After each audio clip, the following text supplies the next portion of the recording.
warahmatullahi wabarakatuh. Selamat pagi semua kepada Bapak dosen yang saya hormati dan teman-teman yang berbahagia.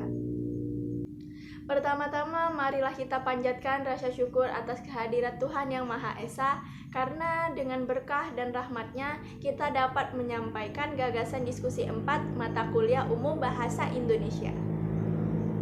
Kedua kalinya sholawat beriring salam tak lupa pula kita sampaikan kepada Nabi Muhammad SAW, karena dengan perjuangannya kita berada di dunia yang penuh teknologi ini. Perkenalkan, nama saya Desta Sari dari Fakultas Sains dan Teknologi, Program Studi Sistem Informasi. Akan menyampaikan gagasan saya pada diskusi 4 ini mengenai COVID-19.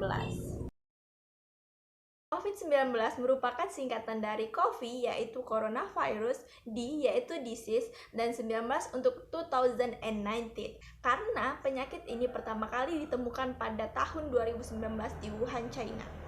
Penyakit COVID-19 disebabkan oleh SARS-CoV-2. Nama SARS-CoV-2 ditetapkan pada 11 Februari 2020 oleh The Coronavirus Study Group of the International Committee on Taxonomy of Virus.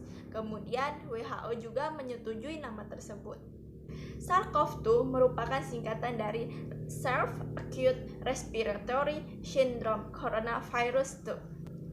SARS-CoV-2 mempunyai ukuran yang sangat kecil, yaitu antara 70-90 nanometer.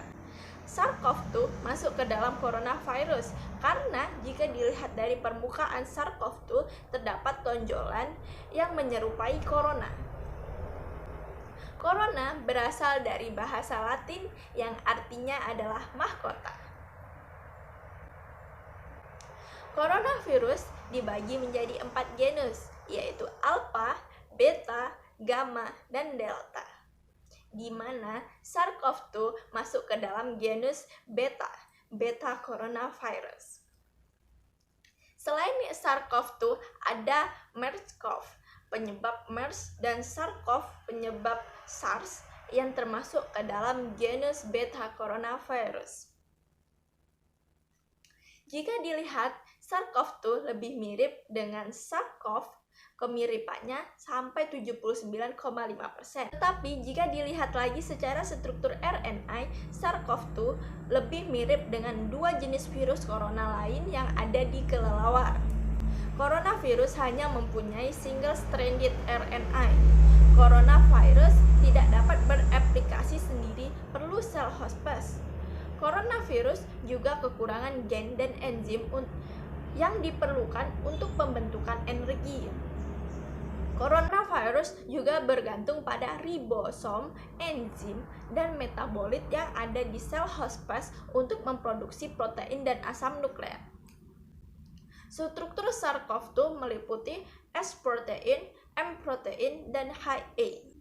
SARS-CoV-2 dibagi menjadi 2 tipe, yaitu tipe L dan tipe S. Rute transmisi SARS-CoV-2 terbagi menjadi 2, yaitu secara langsung dan secara tidak langsung. Transmisi langsung terjadi melalui droplet. Jika orang bersin atau batuk, maka akan timbul droplet. Menurut WHO, droplet terbagi menjadi 2, yaitu respiratory droplets dengan diameter lebih dari 5-10 mikrometer, sedangkan droplet nuklei dengan diameter kurang dari 5 mikrometer. Untuk transmisi tidak langsung terjadi melalui benda, seperti misalnya ada orang yang terjangkit COVID-19 bersin atau batuk, tidak melakukan pencegahan yang benar, maka droplet tersebut bisa menempel di permukaan benda seperti gagang pintu, tombol lift, dan benda lainnya. Jika orang yang sehat memegang benda yang ada droplet tersebut dan tidak mencuci tangan, tetapi langsung memegang mata, hidung, ataupun mulut, maka SARS-CoV-2 dapat masuk melalui mukosa tersebut. Masa inkubasi COVID-19 adalah 14 hari. Rata-rata orang yang terjangkit COVID-19 akan timbul gejala pada hari keempat atau kelima, tetapi ada juga yang tanpa gejala. Gejala COVID-19 sangat bervariasi. Yang paling banyak ditemukan adalah demam, gejala di pernapasan seperti batuk kering, sesak, dan juga nyeri tenggorokan. Tetapi ada juga gejala di pencernaan seperti diare dan kongesti konjungtiva. Tingkat keparahan COVID-19 yaitu ringan tanpa atau dengan pneumonia ringan. Yang kedua yaitu berat dengan ada dyspnea, hipoksia, atau keterlibatan paru lebih dari 50% pada gambaran pemeriksaan penunjang.